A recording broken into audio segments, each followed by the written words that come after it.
Stephen. Andrew. Do you fancy spending a quiet night inside number 9? Yeah, I think I do.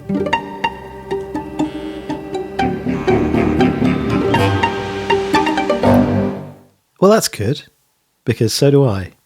And we are going into the script of Series 8, Episode 6, the final episode of Series 8, The Last Weekend. In our flicks through the scripts, we go through what we have written before us and compare it with what we see on the screen in the final episode, and kind of pick up on any discrepancies and anything else that we notice maybe along the way. We did a proper reaction episode when the series first aired, so if you haven't listened to that, there's more detail in that and a much more, dare I say, intricate breakdown of the episode.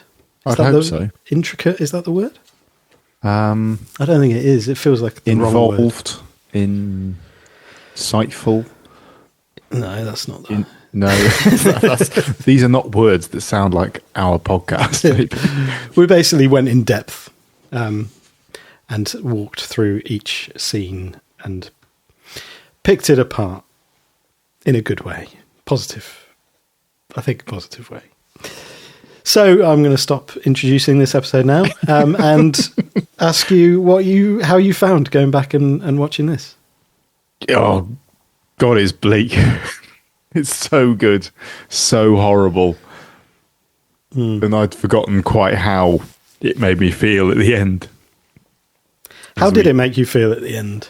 Just horrified. I was genuinely horrified.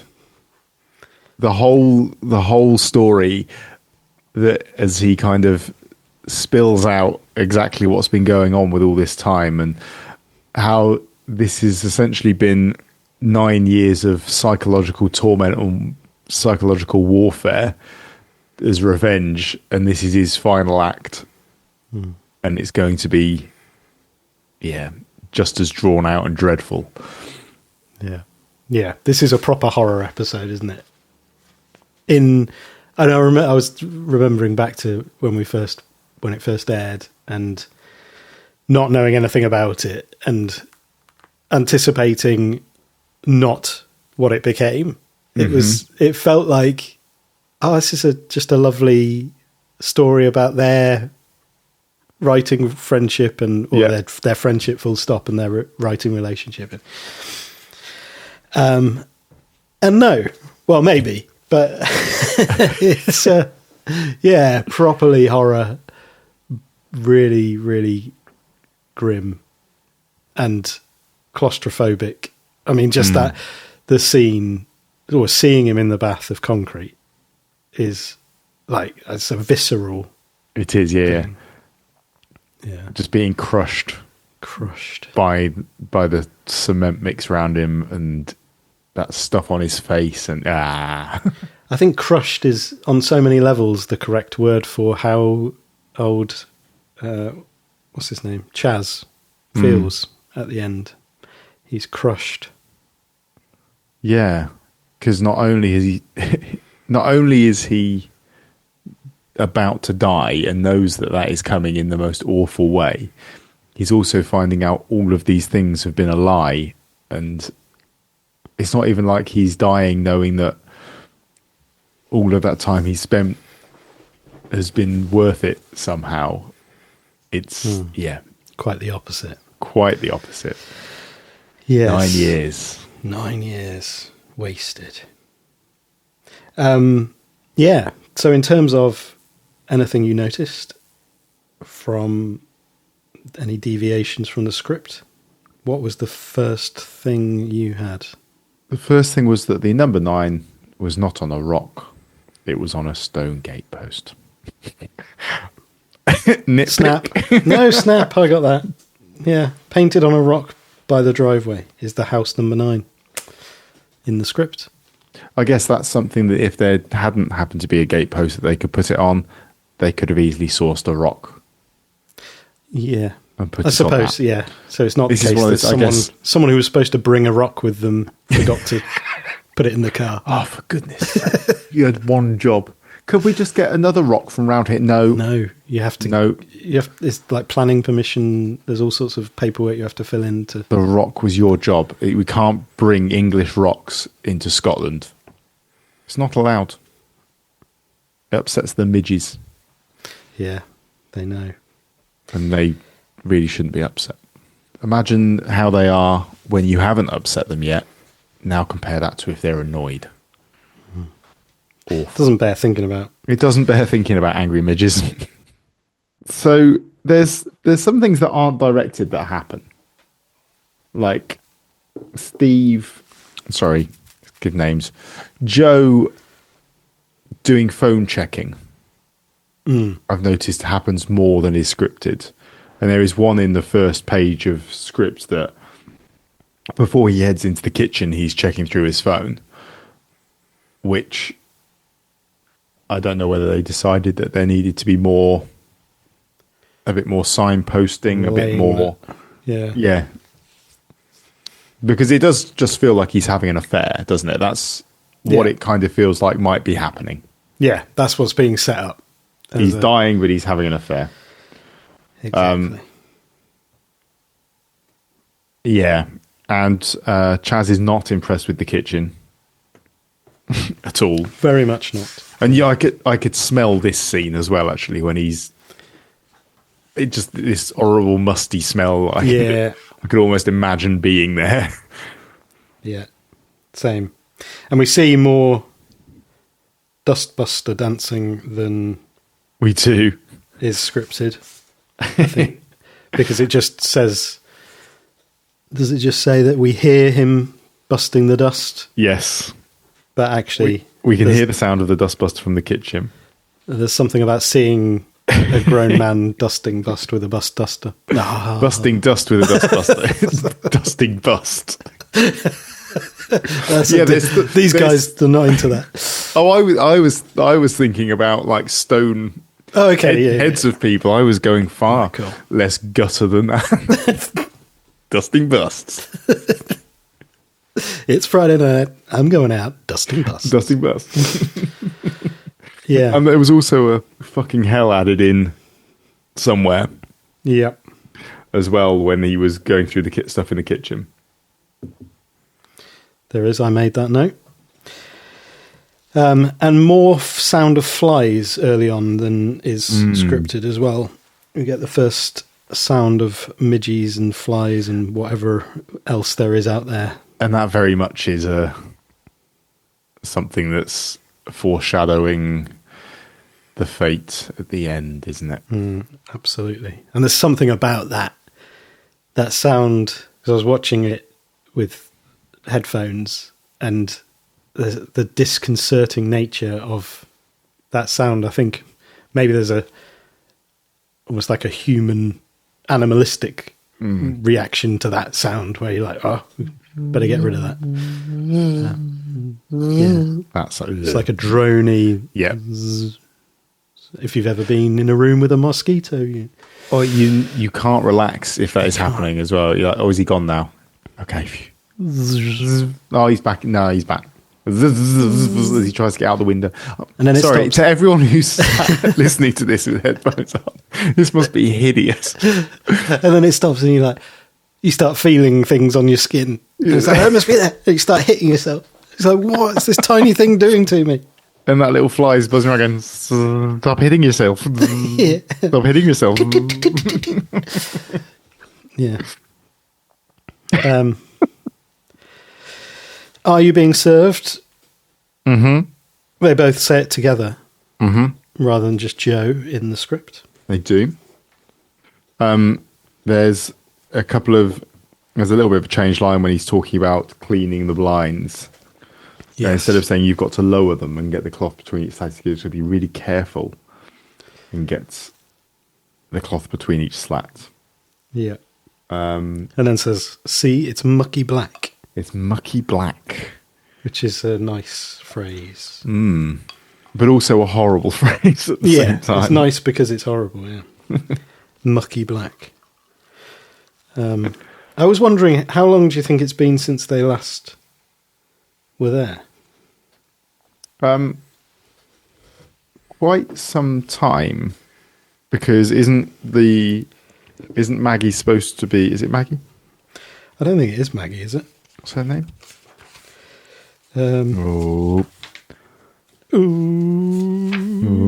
Molly. Molly. Oh yeah, the voice is Maggie. There is. Yeah, she kind of looks after it for them, doesn't she? Is that right? Yeah, she does. She just kind of pops in now and again and sort of cleans things out and stuff. Eat some cheese. She loves a bit of brie. And then we get kind of like our first sort of quiet, tender moment between the two of them. Yeah. There's a look-see. Look-see. When they're looking at look-see.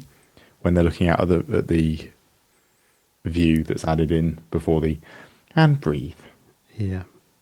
Now breathe is now breathe. Oh yeah, now breathe. Yeah. And then a don't be mad. I got you something. Mm-hmm. Yes. There's also a switch from on the moussaka. It switched from I was going to do my moussaka tonight. Became I thought we'd do moussaka tonight. Ah, yeah. It's a bit more inclusive. Together we will moussaka. That's what we will do. Where's that?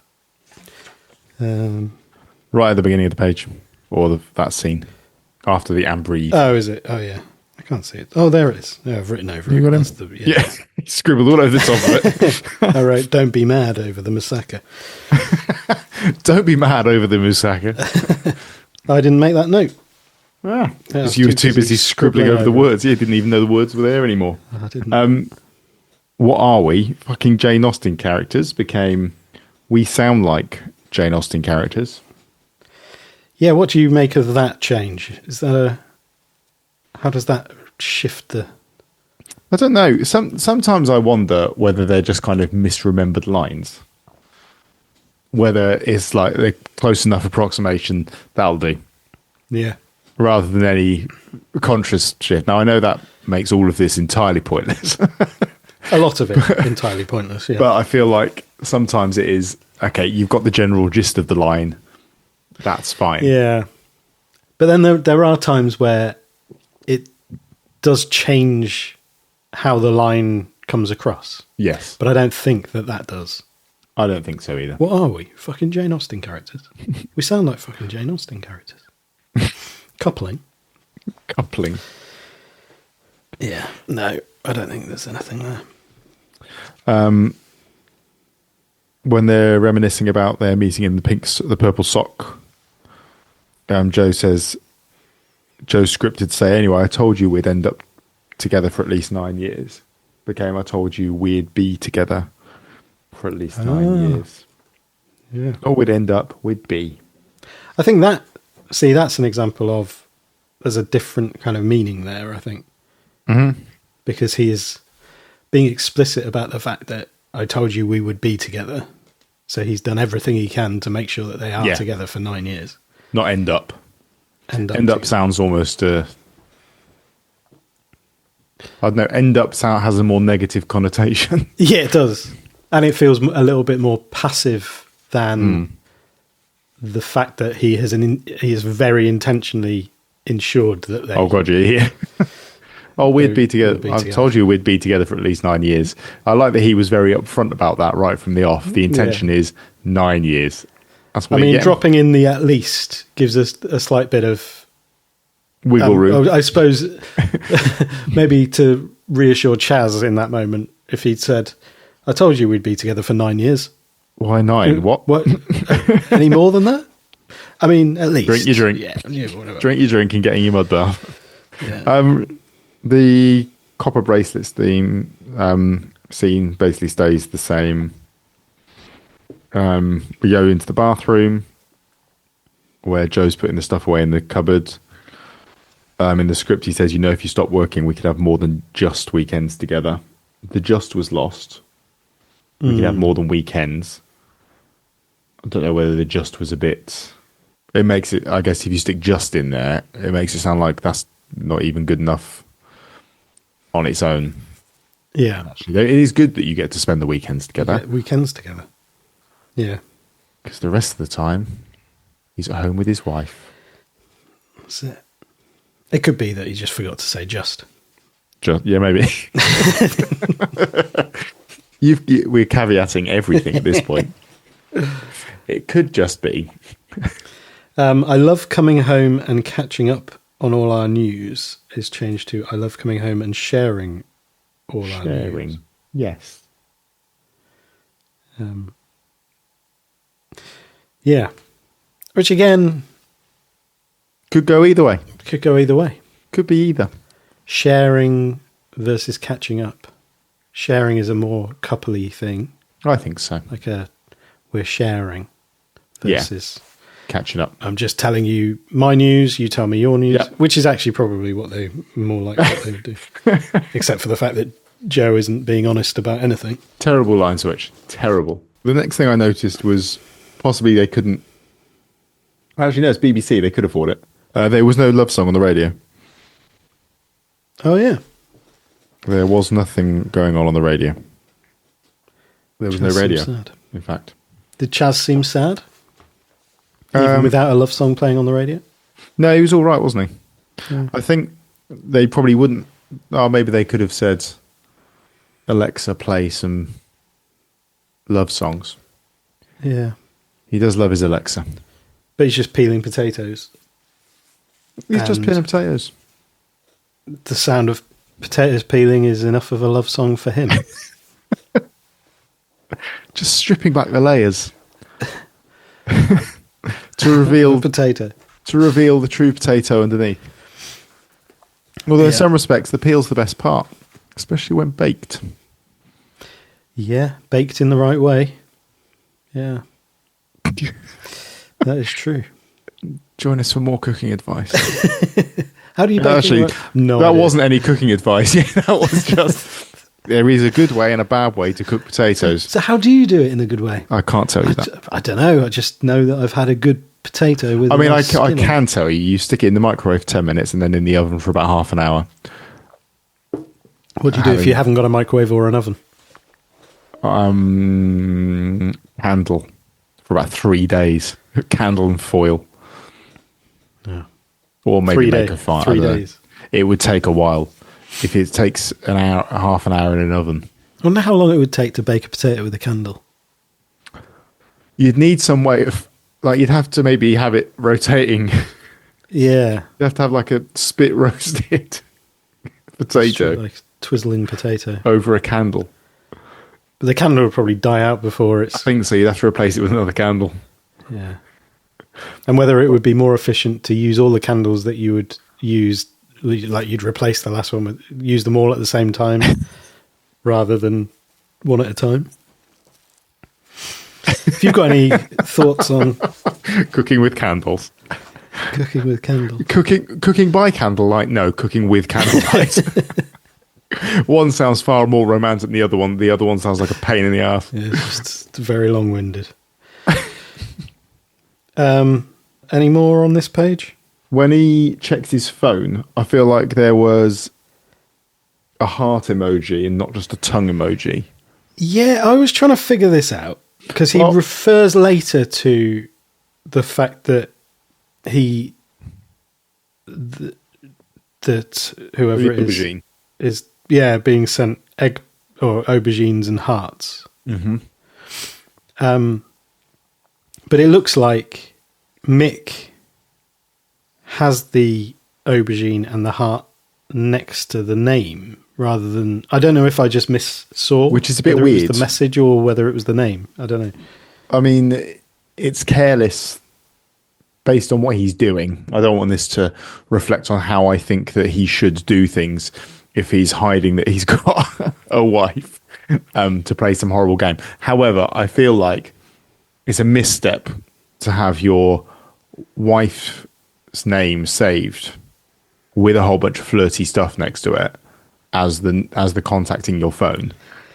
If there's any chance at all he's going to see that. Unless he's doing it as part of his tormenting. Maybe.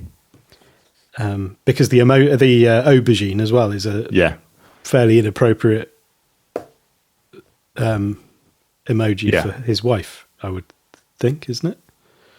That would be more... Should be more hearts than... Hearts and... Maybe heart eyes. That one. Yeah. Not dick pic. Maybe that would be more what she would have his name saved under. Wouldn't it? I mean, yes. If you do that kind of thing. If you do that kind of thing, yeah, I guess so. I don't know. Yeah. Unless he's Husband, making dick reference to what part of him lights up when he receives a message from her. Lights up. It's quite poetic. My aubergine lights up when you're around. That's beautiful. Oh. When you step into a room, my aubergine lights up. Like a candle cooking a baked potato. Oh, this stuff writes itself. If ChatGPT were to write a love poem, this is how it would write itself. Do you think it would write that? There's only one way to find out. Please, what would be the ChatGPT, prompt? write me a love poem, must include references to aubergines and cooking baked potatoes by candlelight. With candlelight, not by candlelight. It won't be able to do with candle. It will be like, no, you've got it wrong. You mean by candlelight. Because there probably won't be enough references to people cooking things with candlelight. He'll just make it up. Yeah. It takes 17 fortnights to cook, and this is verifiable fact. Is it ChatGPT, or have you made that up? Nope. 17 fortnights. And Adrian Charles must be there at all times. I think I only got chamomile was my next thing. Yes. I had Instead that one. of, I think I only brought chamomile. Mm-hmm. Which would suggest Chaz is the herbal tea Provider. and didn't need to bring it with them because it was already there. Yes. I'd expect that's the sort of thing you probably would just have in the cupboard there if you were visiting semi-regularly, wouldn't it? Yeah, that wouldn't go bad. I wouldn't have thought so. Not within. And then I didn't really have anything for a bit. There's the wonderful argument about milk lemonade. It's fantastic, isn't it? It is. Yeah. And there's Alexa she says something slightly different to what's scripted, but that would be for reasons of Alexa's programmed internal script, I would imagine. Alexa, why did you change your line in the Inside Number 9 episode the last weekend? Sorry, I don't understand. What is Inside Number 9? Having a go was replaced with picking a fight. Yep. Or your picking a fight was replaced by your having a go. Oh, was it? Sorry. My mistake. Oh, yeah, you're not following through the script, are you? You've just got your notes. am. No, I've got them next to me. Okay. I have. Look, here it is. Yes, in the script it says, there you go. You're picking a fight with me. I've got my arrow the wrong way round. You're having a go at me, is what was said. Also, cut. I didn't ask you to, did I? After, what's that in response to? That was... So don't tell me... Oh, yeah, he's saying, I've dropped everything, ground my whole life into this tiny space so I can look after you and be there for you. So don't tell me I don't have a right to be pissed off because I do. And then Joe says, I didn't ask you to, did I? He does have a right to be pissed off. I mean... He has a real right to be pissed off. What I'm sort of curious about... So if they only have weekends, what's Chaz doing the rest of the time? Go to work. Oh, I see what you mean, because he's given up his life. Given up his life? He hasn't really, has he? No, he's got like 5 out of 7 days a week. of a life still. That's quite a lot. Yeah. Yeah. I don't know. Unless he sees having a life as going out at weekends. That's his having a life. No, you are right. That is quite a stretch if they only spend weekends together. Yeah. Okay, we'll just gloss over that for now. No, that's a fair point. Plot hole. There's a little cut when Molly arrives and she's playing Monopoly. So I will take Piccadilly and Marylebone Station. Marylebone. Chaz says he's just going to put hotels on. Look how much cash he's got. Joe says, let her speak. And on top of that, I want £500. Was that on top of that cut? Just a bit of dialogue as they're playing. There was a thing that was changed as well when they were arguing. Chaz says, I'm not pissed off with you. I'm pissed with that thing inside you. Yeah. Rather than at. Which I think is a more natural thing to say. Yes. You generally say, I'm pissed at a person. You say pissed off with. Yeah. I think. I'm pissed at. I think pissed off at something is not a person. Yeah, it's a sort of... Because you do say, I'm pissed at something, but not in this way, I think. I'm pissed at that. I've said it too many times now. No, it doesn't make sense. No.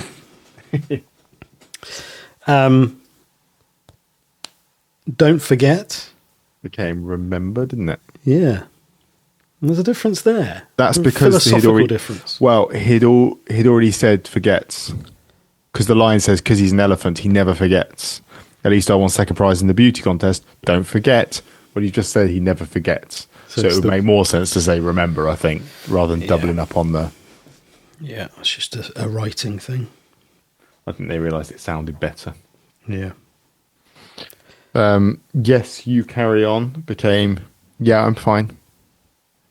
Mm-hmm. That was when Joe was going out to the toilet. Yeah. Molly and Chaz have their little on death and dying heart to heart. Not everyone feels the same things in the same order. Became not everyone feels the same things at the same time. Which I think is a strange one. Because I think in the same order makes sense, because at the same time suggests that people are feeling them like actually simultaneously, yeah, which is a weird thing to think. I think in the same order probably made more sense. But I'm willing to defer to their judgment as writers. Yeah. Yeah, it didn't not make sense to me. I didn't make a note of like, oh, that doesn't make sense. So maybe the way Molly delivers that line, it sounds right. That might have just been how she remembered it. Might be. At the time. There is a cut. Yeah. From what I remember, it's just a big game of what if. Either to make yourself feel better or to torture yourself. Why torture yourself when you could pay good money to have it done to you? Then maybe coming here is the bargain. Yeah. And then the song lyrics change. Yeah. Quite dramatically. I didn't make a note of what the new ones were. In the script, it says, she's my blue jeans baby, driving me crazy, just one step closer, my heart's a roller coaster, blue jeans baby, rip knee lady, and when she passed by, I popped my fly. The last line stays, doesn't it? Yeah. I feel like it's more just generic. It's just stuff generic. in between. It's repeated stuff. Yeah. She's my blue jeans baby. Driving me crazy. A lot of that. Yeah, just one step closer. My heart's a roller coaster. Ripney lady. I quite like that. Ripney lady. Ripney lady. When she passed by, I popped my fly. Outrageous.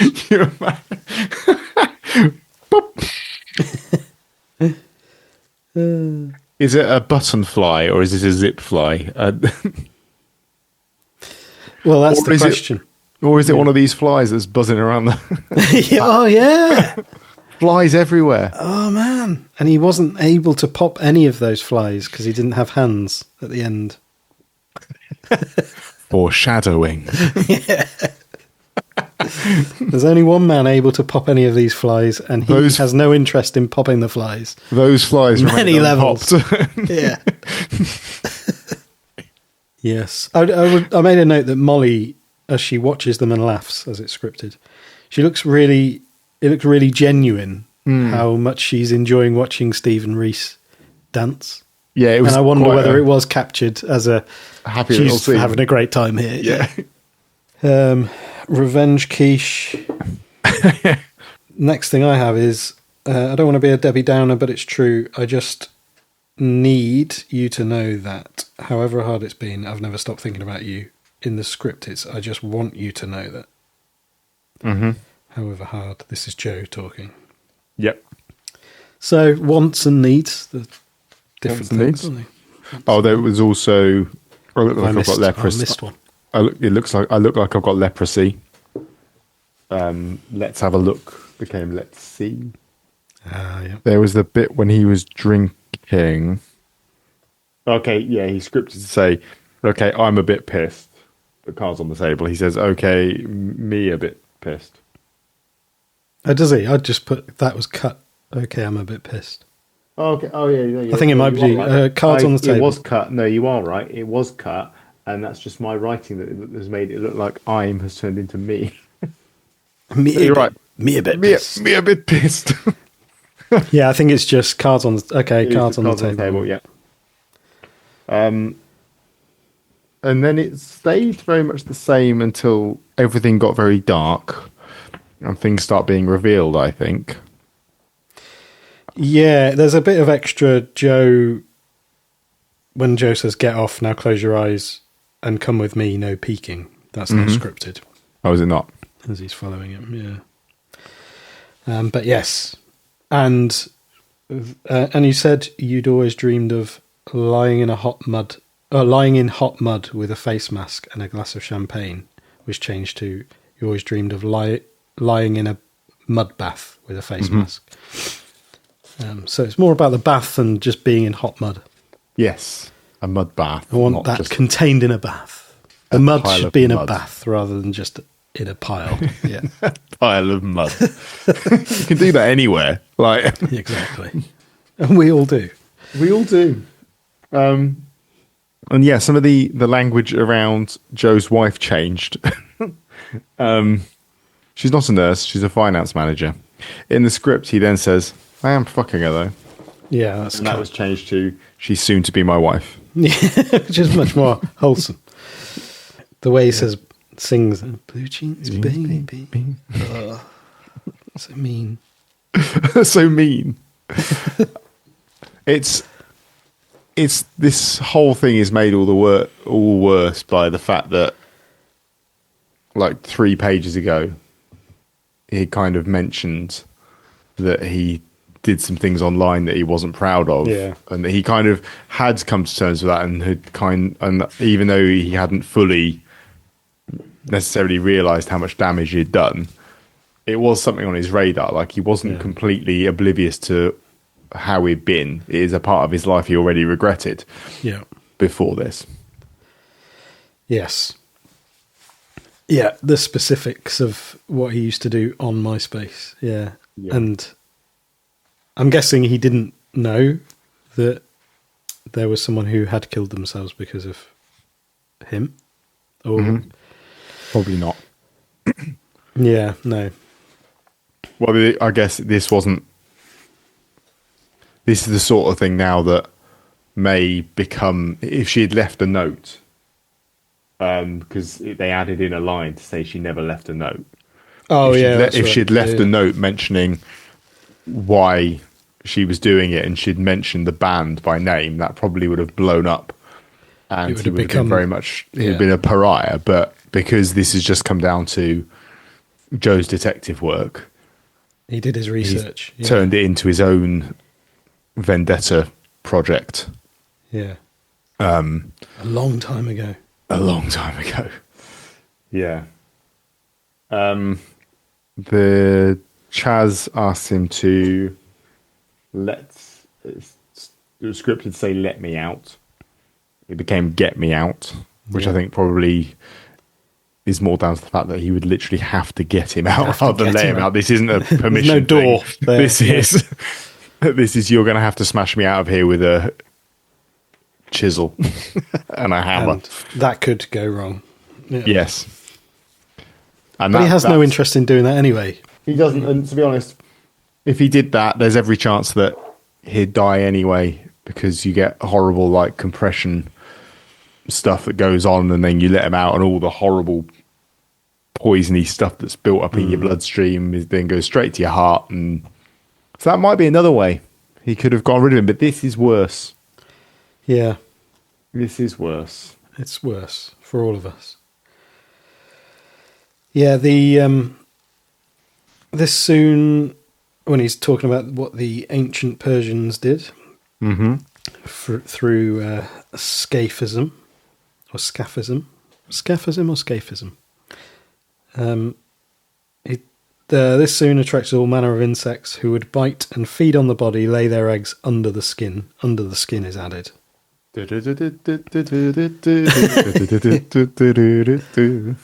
Under the skin. It might have been better delivered by a Caribbean crab, that line. Do you reckon? That's what Possibly. was missing. That was what was missing. I do like it as an addition, because I think under the skin has obviously other connotation. Like he's got under his skin. Got under the skin. Yeah. They also developed it rather than devised it. This method. Oh, did they? Yeah. It's something that sort of iterated. They tried different versions of it, and this was the best one. This was optimal scaphism. Yeah, this wasn't optimal torture. Sat and theorized their way to, and then, well, yeah, I think we'll do it like that. We'll do it. That sounds great. Yeah, that'll be it then. And we'll write the textbook before we try it. This was the 13th iteration of scaphism that they finally landed on. Oh, it's so horrible. Yeah. Yeah. I don't have any other changes from there on in. No, me neither.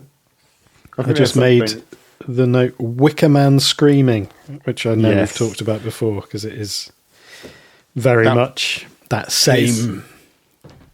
It's off screen. It's voiceover, it's off screen. And so Joe's just sat there listening to it, getting exactly what he wanted. I do like that last line of "I'll have mine cold." Yeah, it's silly and it's obvious from James Bond style. It is, and I think once the camera stops rolling, I would be like, "I'm actually going to heat my quiche up because it is nice and warm."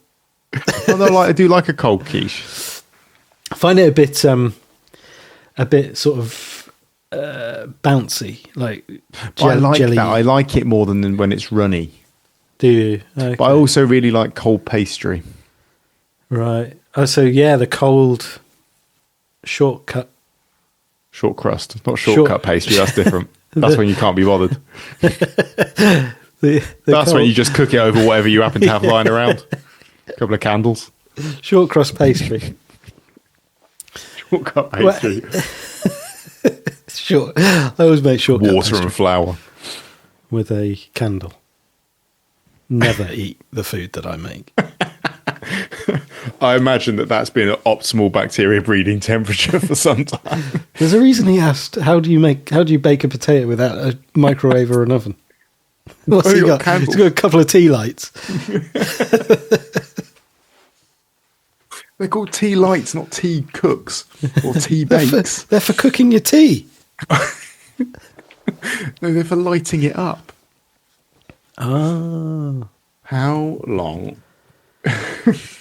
Cooking a potato over a candle is impractical. It would take an extremely long time, likely hours. Is that what it says? Yeah, because a candle flame provides too little heat. A potato requires a significant consistent heat source, like a campfire's hot coals, for 30 to 60 minutes, or a conventional oven 45 to 60 plus minutes at a high heat to cook properly. The moisture of the potato will cook it, but a candle's weak flame won't get it hot enough to be effective. What's the smallest potato you could cook with a candle? A little one of those baby new potatoes. I reckon you could bake a new potato with a candle. Over, wrap it in foil. Yeah, and then put it in maybe some kind of box, not a cardboard box. That's full of petrol. So that when you put the candle under it, it just incinerates. Put it in one of my petrol boxes. Why have you got a petrol box? Well, jerry cans are just a bit fancy, aren't they? Yeah.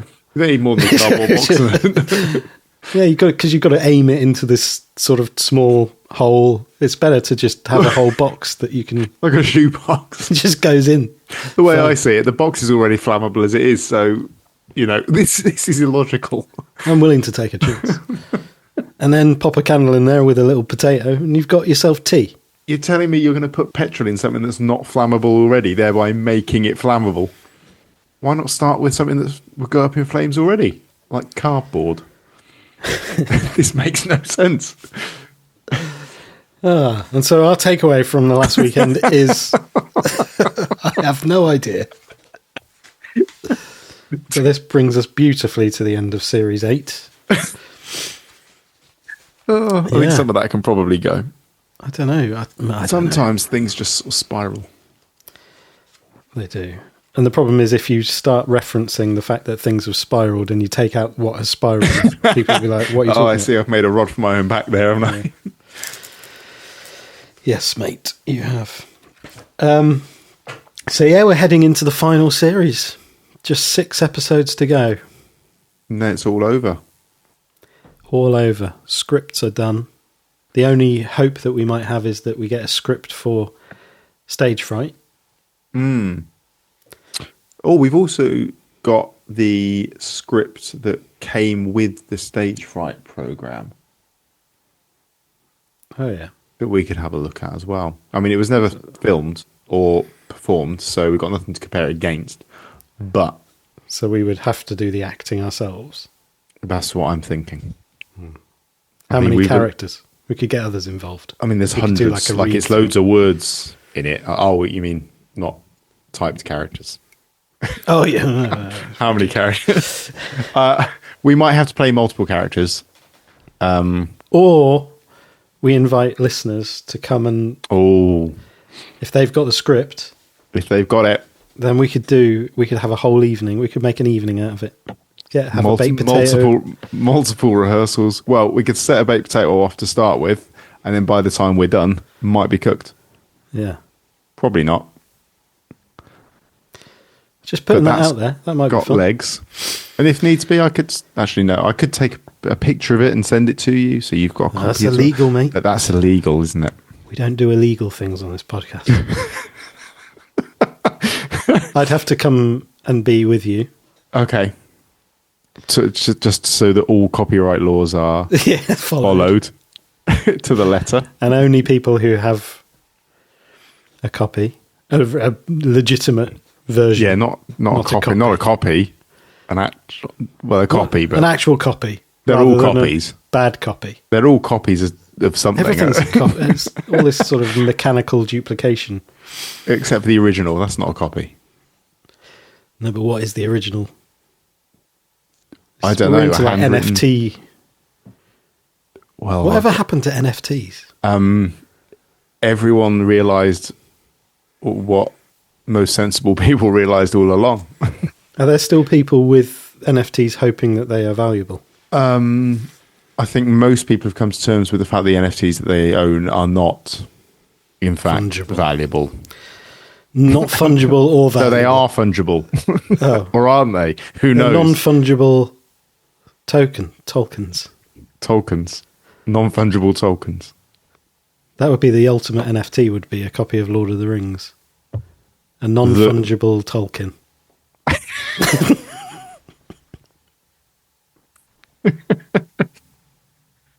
It's very good. Oh, mate. Was it? No, I quite enjoyed that. I quite Cool. enjoyed it. Oh, cheers, man. It's all right. Should we finish there? I think we finished a while ago. I'll do the end bit then. If you've got anything to say on anything we've talked about, or having read the script yourself and noticed anything that was different that we haven't talked about, then please do get in touch via, what do I say first? Blue Sky or email? Blue Sky. Blue Sky at AQNIN9 or email a quiet night inside no9 at gmail.com. And if you fancy sponsoring a future episode, not the next episode, because Boo to a Goose is already sponsored, which is exciting.